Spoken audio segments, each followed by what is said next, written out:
আমরা জানি বাংলাদেশের ইতিহাসে সংগ্রাম এবং প্রতিরোধের সবসময় সাক্ষ্য দিয়ে এসেছে এই টাঙ্গাইল। বলেছে ভাসানী শুধু বাংলাদেশ নয়, পুরো উপমহাদেশের একজন অনন্য রাজনৈতিক পুরুষ ছিলেন। ভাসানীর রাজনীতি শুরু হয়েছিল সেই আসামে। সেই বাঙালি মুসলমান কৃষকদের ভূমির অধিকারের জন্য, জমির অধিকারের জন্য, কৃষকদের জন্য তিনি লড়াই করেছিলেন। আমরা পিণ্ডির জিঞ্জির ভেঙেছি দিল্লির দাসত্ব করার জন্য নয়, দিল্লির গোলামি করার জন্য নয়। তিনি একাধারে ব্রিটিশ উপনিবেশের বিরুদ্ধে লড়াই করেছিলেন, পিণ্ডির আধিপত্যবাদের বিরুদ্ধে ইতিহাসে স্মরণ করা হয় না।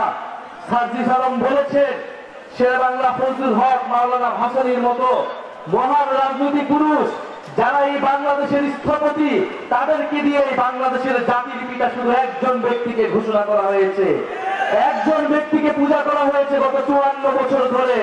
কিন্তু মাওলানা ভাসানীরা না থাকলে শেখ মুজিব কখনো তৈরি হতে পারত না। যেই 69-এর গণ অভ্যুত্থানের মধ্যে দিয়ে আওয়ামী লীগ নেতৃত্ব দিয়েছে, সেই 69-এর গণ অভ্যুত্থানের অন্যতম কারিগর ছিলেন, নেপথ্যের পুরুষ ছিলেন মাওলানা ভাসানী।